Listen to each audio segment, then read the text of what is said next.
everybody. I'm Mike Vizard. Today on The Gang, we'll be talking about, Larry Ellison and Oracle, I think, have weighed in on just about every IT issue you can imagine, including nuclear reactors for data centers. Then we're going to talk about these new Apple phones. And then finally, is AI a national security threat? You're watching Techstrong, Gang. We'll be back in a minute.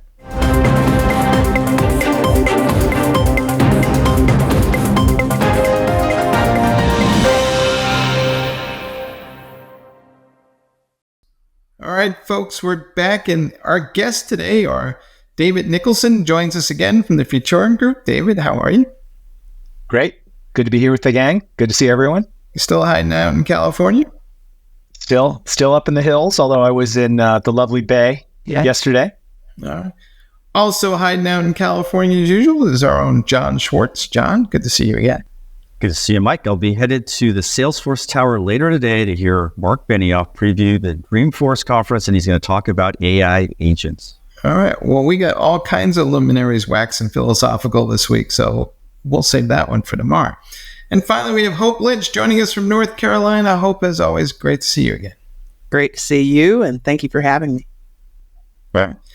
Let's jump into these Oracle announcements because, boy, there was a lot of them, but I think I got them parked into 3 different buckets, or maybe 2, depending on how you want to look at it. But the first one, from an industry perspective at least, was Oracle making buddy-buddy with AWS. Those two have been throwing barbs at each other for as long as I can remember and providing some entertainment along the way. But David, let's start with you. I think you're familiar with a lot of this stuff. What's your take on how significant is this alliance between Oracle and AWS in your mind?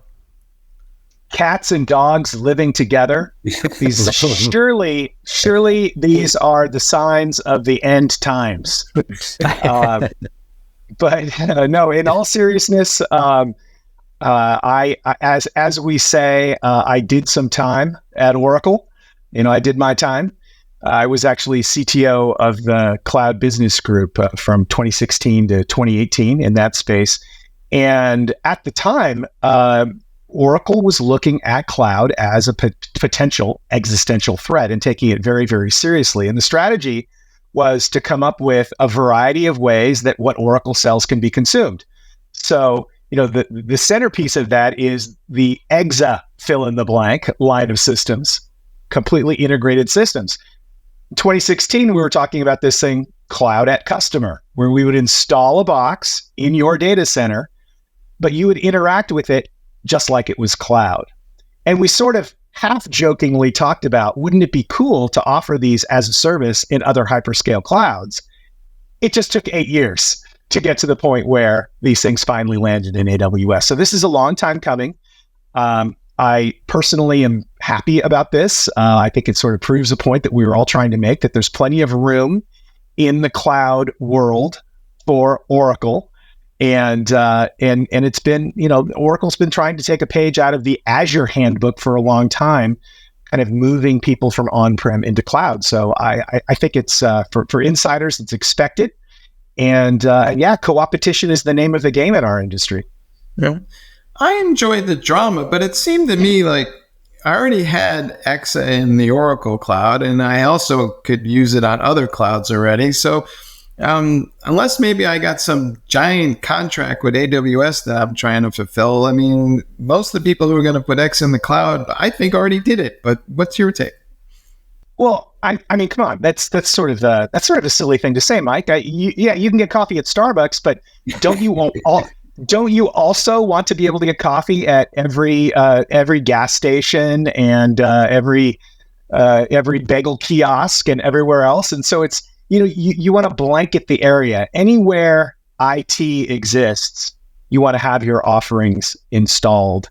And so it's, it's sort of market segmentation, going after things. And then there's the very real effect of having, in this case, a database machine kind of co-located physically with other things that are happening in a customer environment. Oracle would love to capture all of that, but Oracle's realistic and understands that it might not necessarily capture all of it in one place. So it's sort of incrementalism.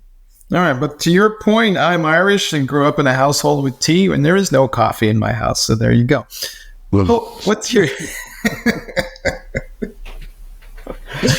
Hope, what's your take on all of this? I mean, is this just vendor drama, inter-fighting, or is it meaningful to customers? I think it could potentially be meaningful to customers. The piece that really catches my attention is the focus on the data. Data is always a problem. How do you manage the data? How do you ensure you understand the data? What will you do with it? And Oracle's focus on AI, data, large enterprises now maybe is making it a little more accessible, maybe a little more user-friendly, and maybe can help a lot of them transition more towards being digital-first operations instead of saying, how do we bring AI into the enterprise? If it is part of the Oracle offering and it integrates with the big three hyperscalers, it's removed a barrier. Mm-hmm. I don't know, John, you're out in the valley, and when I was out there, there was the valley and then there was Oracle. It was like Oracle was its own little ecosystem that really wasn't integrated with the rest of the valley per se. Is it your sense that that's still the case? Does Oracle live in its own little bubble? Yeah, it does. But ironically, I live across the slough from the former headquarters of Oracle, which is in Redwood Shores, which I'm sure Dave spent a fair amount of time at. It's a ghost town, basically, because they've relocated twice now, their headquarters. It's also then, it's figuratively and I think literally been an island in tech, in my opinion, for years. There's the outlier of Larry Ellison. I know he was very good friends with Steve Jobs, and there was a time when Oracle was part of the mainstream mix here, so to speak. But in a sense, it's kind of a little bit off on its own. It's physically not here, so it's not top of mind. It's interesting, though, that Ellison still does these very interesting CTO talks. I've watched a few of them over the last year or two. So he's still in the game. He's still relevant. But it's interesting that he got involved. And I'm thinking about this week in general is pretty crazy. It's like a frenzy. It's like an F1 qualifying and fighting for polling position. We've got Salesforce and Slack are going to come up with news on AI. We've got the Apple News Monday, which we're going to talk about next. ServiceNow did something on Tuesday. To show you the stakes and how they've been raised, in the last 2 weeks, I've received 2 texts from Benioff. And I got one yesterday where he was citing some Gartner research that calls into question data security and governance concerns associated with Microsoft 365 Copilot. That's not an everyday occurrence. So the stakes have never been higher. And I think it's really wise for Oracle to lay its claim to the AI cloud mantle, as we say in this episode or this segment. So, and again, Mike, it's a scrum, it's a free for all, and Oracle is kind of diving back into the fray after kind of being a little bit on the outside. Yeah, I looked at the AI stuff and I liked what they offered in terms of the capabilities. But David, the one thing that left me scratching my head is when I think of Oracle, I think relational databases, I think structured data. And when I think of Gen AI, I think of unstructured data and everything but Oracle. So, is Oracle going to be relevant here? Because it seems like their powerhouse is on the structured data side, which isn't really driving the Gen AI revolution from my perspective. How dare you say that, Mike? How dare you say that? Notice I'm evading the actual answer to the question. Well, of course that's their legacy. But I think to Hope's point, it's all about the data, and so I do think they're well positioned to make the transition. But yeah, I mean there have been a lot of ironies in that regard in tech over the years. When EMC bought VMware, EMC storage was the last storage you would want to use in a VMware context. Actually, network appliance, NetApp, was what you wanted. And Diane Green was happy to tell people that, this the then CEO of VMware. So yeah, there are some little odd twists and turns, but no, I think they're well positioned. The one thing that's brought to mind on the subject of AI, at some point it's going to kind of sound to us, I think, like, hey, this restaurant just opened down the street. Really? Tell me about that restaurant. They use electricity. Okay. Okay. I mean, doesn't everything by default have to have some sort of AI infused in it? And isn't AI kind of like electricity at this point? Or at least we've talked about it so much. Maybe it's still 3 years out, because we accelerated in our conversation. But at some point, it's just not going to be interesting for these CEOs to stand up and talk about AI. It's going to be table stakes. All right. Hope, have we jumped the AI shark? Because I'm old enough to remember when Wang Systems was, talking about we're applying AI to word processors, and here we are. I think we are getting very close if we have not. I saw an image recently where someone was making light of all of the announcements around AI and all the pushes, and they were showing kitchen implements, spatula, now with AI, right? So it is very much, it does feel it is an opportunity or a competition to make sure that your company name, your product is mentioned somehow in some way with AI, just to maybe placate investors, to reassure current customers whether or not you are doing something that is truly helpful, truly revolutionary, truly moving the practices forward. But I think within that, however, there are some lights of, oh, this could be something really, truly in the future. And as fast as everything is moving, I think we may not need to wait as long for the shakeout, though, from this as we have for other technologies where it feels like, it took a decade or more. Businesses are going to want to see the returns quickly. And if they don't see the returns, there won't be a way for industries to continue investing. I think the one part of the Oracle story that I do like is they're talking about bringing AI to where the data is. And we've talked on a couple of shows now about the fact that we're actually going to bring compute to the data versus keep moving data into the cloud and hope for the best. But David, from your perspective, is the world by definition now hybrid, and we're just going to, let good old fashioned computer science dictate what runs where? So hybrid, yes, but in the sense that in my mind, it's all IT. It's all information technology. And some of it is going to live here. Some of it is going to live there. Increasingly, it's abstracted. But back to Hope's earlier point, data has a gravity of its own. And it's a challenge that we'll always be faced with. And that gravity has to do with things like latency, where do you store it? Sovereignty, governance, privacy issues, all of these things. And so yeah, we're going to see data here, there, everywhere, and we're going to be in a hybrid world for as far as I can see into the future. All right, folks. Well, John, we also kind of looked at this, but it seems like to me, and I think you were poking at this, there's just a world of difference between when companies are talking to shareholders and when they're talking to IT team. And most of the announcements lately, they feel like they're trying to talk more to investors in Wall Street than they actually They are. They are. They're trying to assure them that they are at the front of the line. They're front of the race. And that's why I alluded to Salesforce. I don't mean to pick on Salesforce, but I hear more from that company than anyone else because there is this thoughts, whether it's correct or not, I think it is correct, that Salesforce was late to the party and they're playing catch up. And in a sense, their event later today, and it speaks to Wall Street.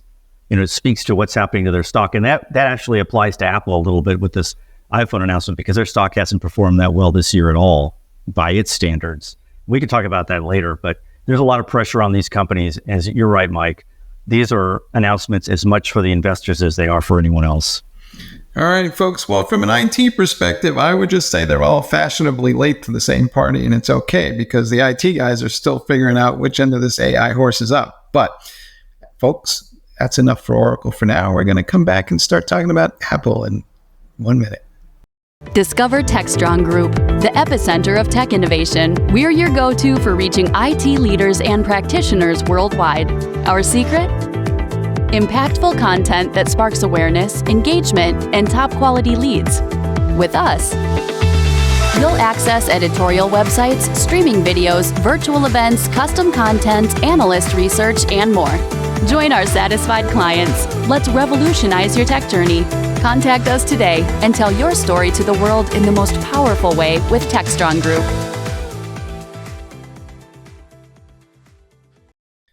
All right, folks, we're back and we're talking about what Apple is up to with AI. And John, you were privy to what's going on the announcement from these folks. But as I understand it, you basically went to the movies this week. So tell us what happened. Yes. So for years, a long time ago, in a far galaxy, far away, I used to work at the USA Today and I worked at Dow Jones. And when I was in those capacities, I would go to these events twice a year. There was the Worldwide Developers Conference, and then there was the big, as it turns out, iPhone announcement. I went to the original one, which was 2007, January 2007, during CES.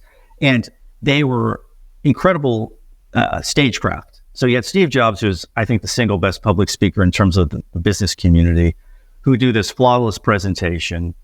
He would slowly roll out all their announcements from the least important, of course, to the most important. And then he would drop the one more thing on us, which was the big surprise, followed by the special guest, whether it was Winfred Marsalis or someone else. U2 would actually play. He had all these different incredible experiences. Now, let's fast forward to what's going on the last couple of years, where basically COVID had a huge impact on this. So there is no presentation. Basically, Tim Cook walks out on stage and says, "Hey, everybody, I want you to watch this video." They start with an advertisement, which is what Apple always did in their playbook. They'll show you a new ad, which gets oohs and ahs from the crowd, mostly of journalists, by the way. And then there is now a series of video vignettes. They're all beautifully produced, very slick. They show the product. You're basically sitting there in a movie theater watching this presentation.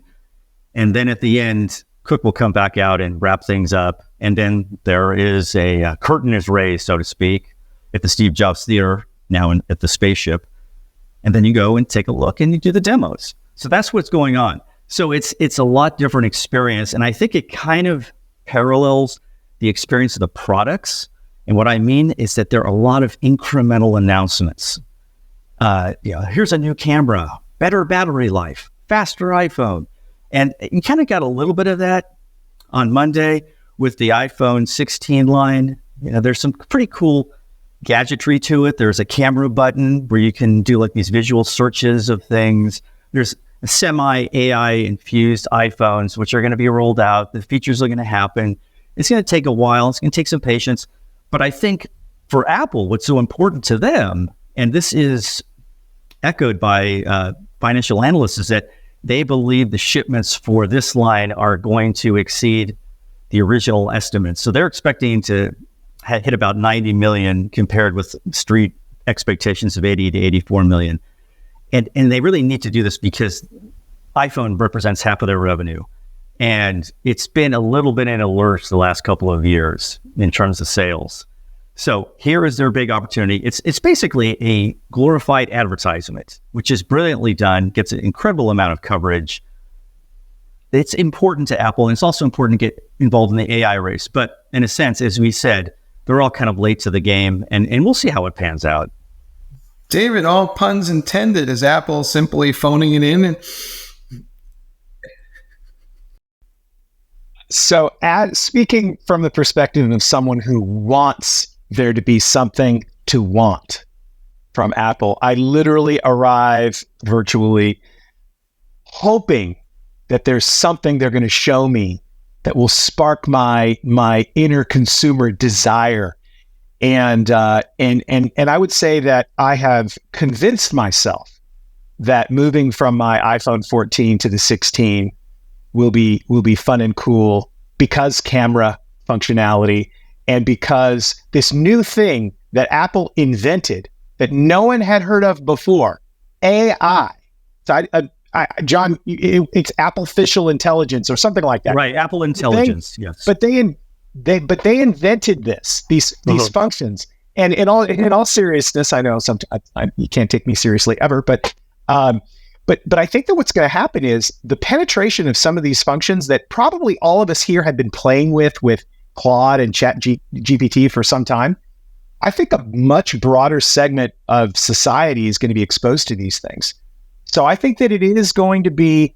It's not a trivial thing that iPhone 16s are going to be falling into the hands of people, and people are going to start becoming kind of acculturated to AI functionality. And one thing I want to say on, kind of going back a little bit, John mentioned with Salesforce and their AI stuff coming up, by the way, because Salesforce is such a workflow thing that people use, I wouldn't be surprised if some of the AI stuff that they roll out, just like the Apple AI stuff, it doesn't seem as shiny or sexy, but it might actually produce real value more quickly than some of these other things. So, but definitely on the Apple side.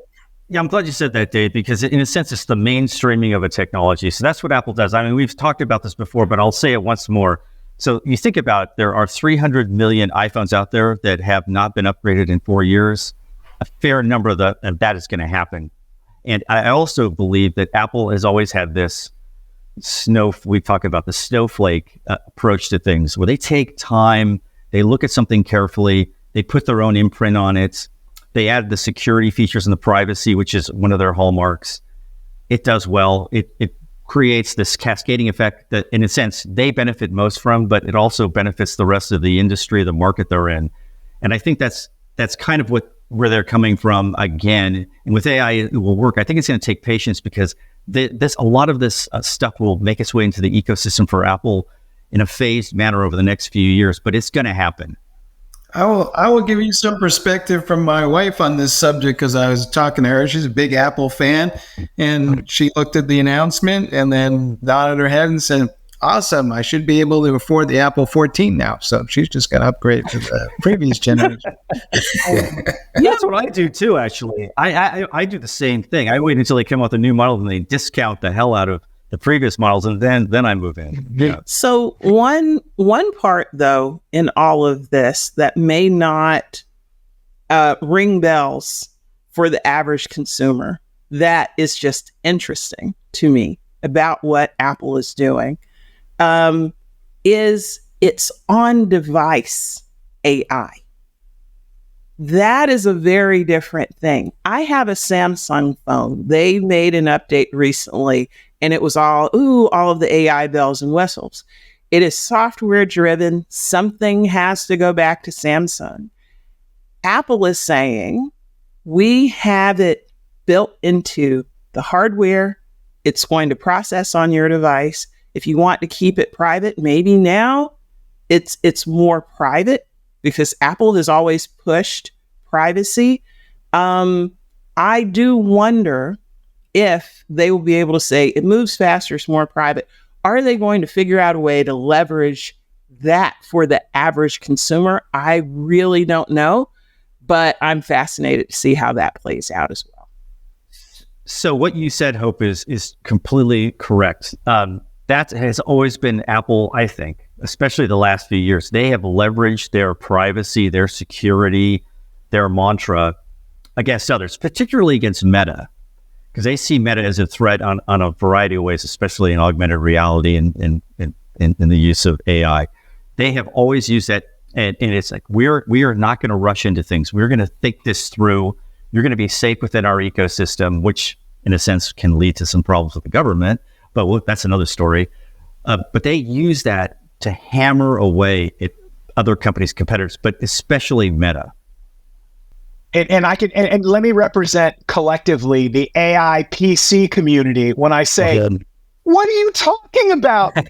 On device, unique. We've been screaming about this for the last year. Where have you been? It's like, whatever.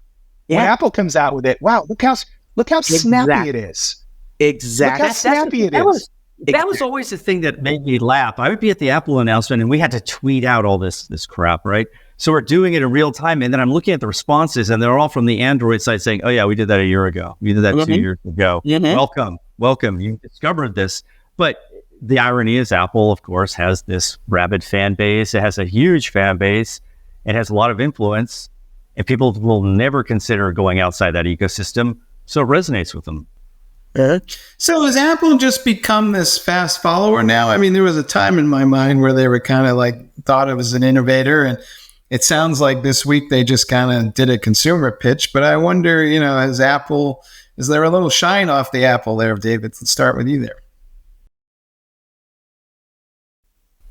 No. No. There's something to be said.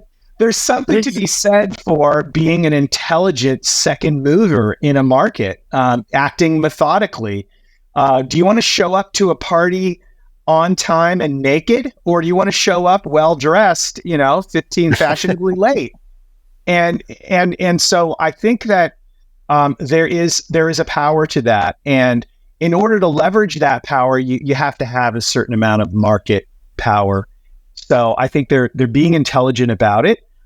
Look, I'm as much of I still have a Rabbit. Do you even know what a Rabbit R1 is? The large action model device that has been supposedly doing this stuff forever. I immediately bought one of these things. Guess what? I'm perfectly fine waiting a year for all of this stuff to sort of mature and be on my everyday carry device. These things are a part of our lives. It's not a gadget. And I think that's one of the things about AI. When AI becomes an everyday carry, everyday use, infused part of our lives, something that you grab with the keys to your car and your wallet and your phone, that's when it's really going to start making a difference. And I'm okay waiting for that. But yes, I'm an Apple fanboy, have been since the 2E. So I admit it. Hope, do you think we'll get to a point, and we kind of alluded to it in the last segment, but that AI just becomes so transparent on these devices that we just take it for granted and we don't think about it anymore? I do think so. And that will, I believe, be the best outcome.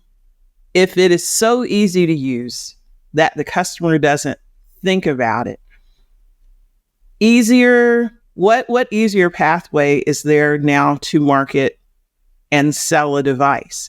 Because it's so easy, I don't need to learn to do something maybe too different.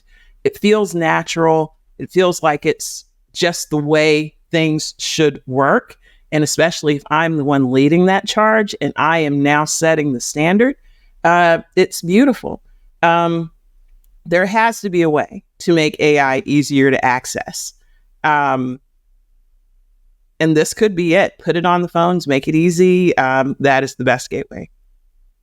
John, I get a little suspicious sometimes when people make it so easy that I don't have to think about it, because then I'm like, well, what the hell are they up to? There must be some ulterior motive. Well, that's that's the beauty. I guess that's the beauty and the curse of Apple, is the simplicity. It's going back to something that we did an interview with Steve Jobs, like 25 years ago. I can't remember the year.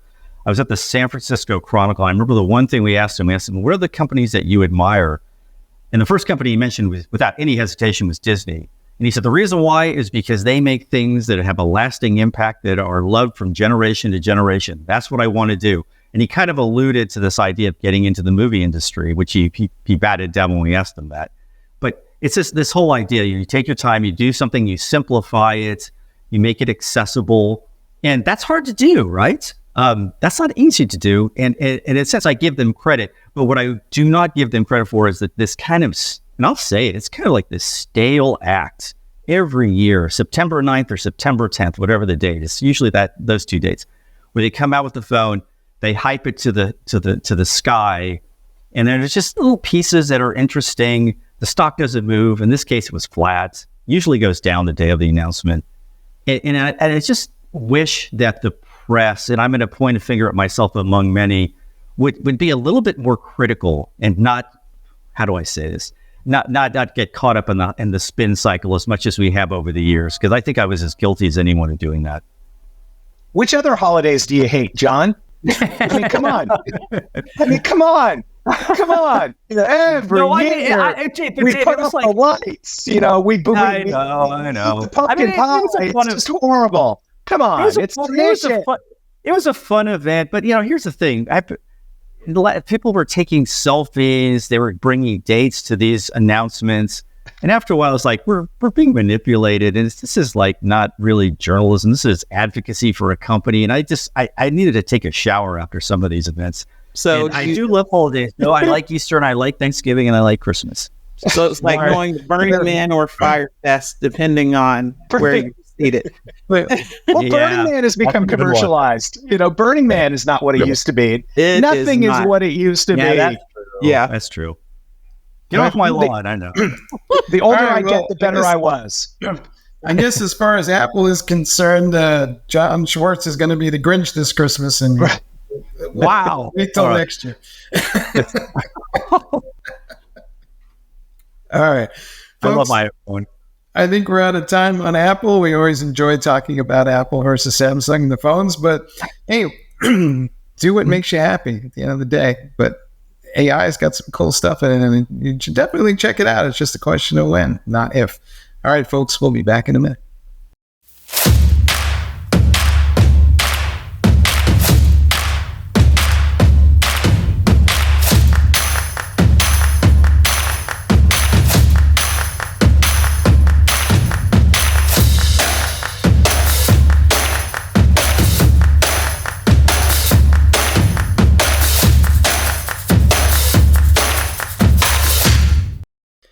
All right, folks, we're back, and we have a story on Techstrong.ai talking about how the government is trying to at least come close to, and maybe soon will identify AI as a threat to national security. I don't think that comes as a major surprise to folks, but it's nice that there'll be a formal document about it. John, you wrote this story.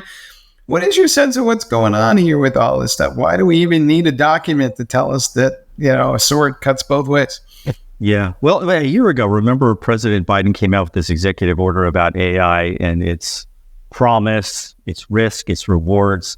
So this is kind of an outgrowth. So there's this classified memo, which evidently has been leaked to several news organizations, including the Washington Post and some trades. And it basically looks at AI and how measures that the federal government must adopt to preserve and expand U.S. advantages in science, business, and warfare. It looks at the strategy that centers on defense and intelligence agencies, and government agencies in turn would then work in public-private partnerships. And here's where I get a little nervous. With AI leaders like OpenAI, Anthropic, DeepMind, xAI, and Meta AI. So ultimately, what the White House wants to do is create this policy that, in a sense, aligns with international law, in a sense, will make it safe, make it responsible use of AI so it cannot be abused. And the reason why they're doing this in particular is because there is no national legislation. There are only state bills that are circulating out there, including one in California, that address this topic. So they want to create some sort of framework, at least for now. My only concern is that, again, when we first heard about the executive order, there were some meetings between the government and the AI leaders, which sparked a lot of criticism from everyone else in the AI community. They're afraid that the largest companies are going to set the precedent and the rules and set the advantages for themselves. And that's kind of where we are now. I believe the memo will come out by early October. So it'll be interesting to see more of the details and really who it affects. David, what's your take on this? And I'm asking the question from this perspective. I don't think, our rivals around the world in totalitarian societies are going to trouble themselves with such niceties about AI. So I know that we want to do the right thing, but, on a practical level, to what degree can we actually do something when we got to compete with all these folks that are going to use AI to advance their own agendas? Yeah, I freely admit that I'm skeptical anytime anything associated with government approaches me and tells me that I have something to fear and that I need them to protect me from this thing that I should fear. And that goes for all sorts of things.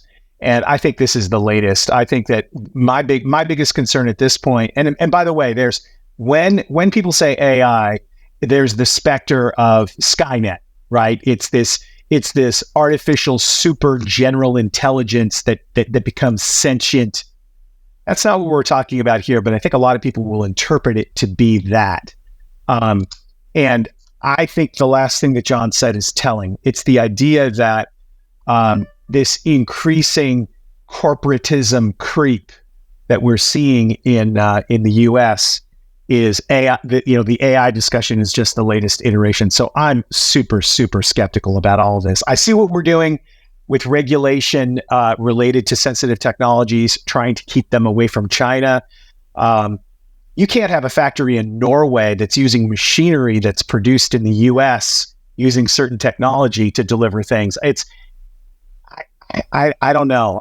I'm really, really skeptical. I'm not buying the whole threat thing. I think that this is fear being used and leveraged against us. And I may be a minority in that regard, but that's my primary thought. All right. So, David, when somebody quotes FDR as saying we have nothing to fear but fear itself, it must tie you up in knots, right?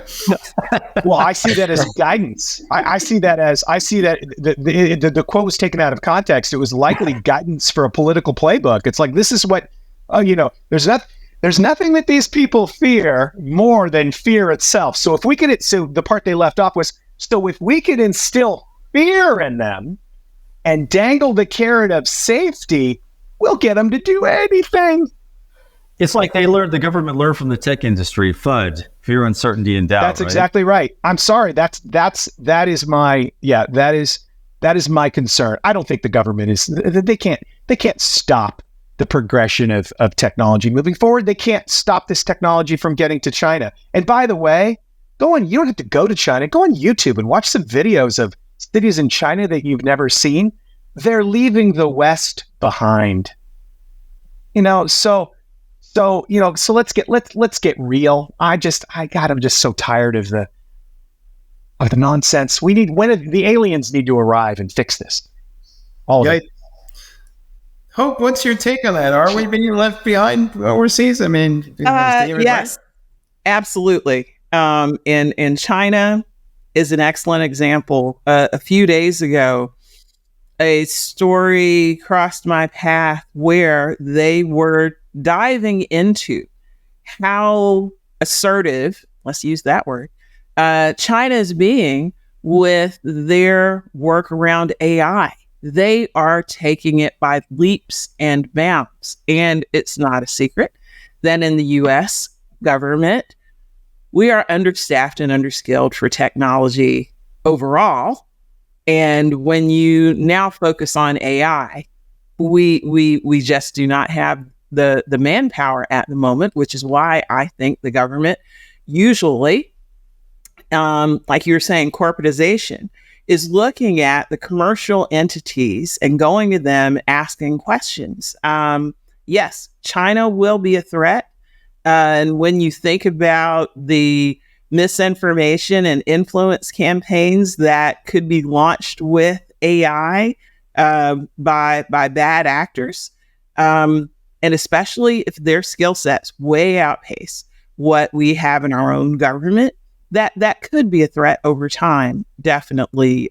Imagine an announcement from a world leader that didn't happen, but it's indistinguishable from the real thing. Now the markets are moving. Smaller governments maybe are also moving. There is definitely a threat there, but I think our government, in an ideal world, writing a memo, sure, write a memo, but what are you actually doing? What is actually taking place? I'm sure they're not going to tell us that, but I'd prefer they take action versus writing memos, honestly. So Senator Schumer from New York, when they had a couple of these meetings, I talked to a couple of the companies that attended them, and China was first and foremost topics A, B, and C. One thing interesting too is that NVIDIA is not on the list of companies that they're going to be partnering with because they're too busy. The government's too busy looking into NVIDIA and what it's doing. And I kind of want to just bring this up. In a sense, NVIDIA is being punished. This may be I'm editorializing, but NVIDIA is being punished for being successful and jumping into the fray early in carving and trailblazing a path. And I think because they have such high market share, it makes them a target. But they're a victim of their own success. I mean, and I feel like as I'm kind of talking as somebody in place of Alan right now. But I want to kind of come to the defense of NVIDIA in the fact that the government, on one hand, wants to mitigate the risk and wants to partner with companies, but on the other hand, it's also investigating those same companies, many of the same companies, for their market position. Well, the government's... I have to respectfully submit that yes, you put a target on your back, and that means you have to behave. So, but as long as you're behaving, you should be okay. You'll have to go through the shakedown. You'll have to figure out how to lobby better, right? Failure to lobby is probably but hold on. Having said that, your CEO can't go to very, very large corporate customers and tell them, if you don't buy the entire stack, you go to the back of the line. And so if you do that, and if people record you doing that, and if the Department of Justice interviews a whole bunch of people and has a whole bunch of anecdotes, that's called a tying contract. There's nothing illegal or immoral about having monopoly power. But if you do that, you're in trouble. And I'll leave that there. We'll see if there's fire where this smoke is coming from. I tend to agree with you generally, John. It's just that there are. I'm glad you said this. Yeah, we need to talk, Dave. This is a good story. You're breaking news right now. Yeah. So we'll talk about. No, I'm speculating. I said if. I said if. Okay. I said well, if there's I research, if there's research. You mentioned the word lobbying. That's also a word that cropped up when I talked to a couple of experts in this field about this whole memo. They say, in a sense, the companies that you mentioned that are going to partner also happen to be rich in resources and very adept at lobbying. So in a sense, they're going to set the precedent like they always do. What's new? I would just point out the government is a big entity, and the DOJ is not calling up the Department of Commerce and going, is this company a national treasure before we investigate them? I think they're just looking at the laws and saying this has been broken and it's our job to enforce that. And maybe, if president one day wants to give him a pass, we'll see. But I don't even think the president can give you a pass. They get you if your hands in the cookie jar. Part of this strategy is led by the recently created AI Safety Institute, which is at the Commerce Department. So I just throw that out there. Makes me feel safe, just knowing that they exist. I just have one more comment on this. So there are plenty of people who work in the government who are patriots. They do yeoman's work. They don't get paid a lot, and we don't train them a lot. So, hope as we come around full circle on this, is it our problem as citizens because that's what we let the government do, and we don't invest enough in getting the right people to go work for the government because, well, it's, what am I doing? 25 years and taking a pension and going home? Yeah. I do know in the past 5 years or so, the federal government has made some efforts to make it more appealing to be a technology worker in the federal government for the United States. They've raised salaries. They're looking at training. They're even adapting more of what they've seen as practices in the commercial sector of, let's look at Agile, let's look at the cloud. So they are moving and they are changing, but the change is slow. So it does need to be a balance between national security and making it appealing to the people who want to work there. Salaries are good, but higher salaries have not been enough yet.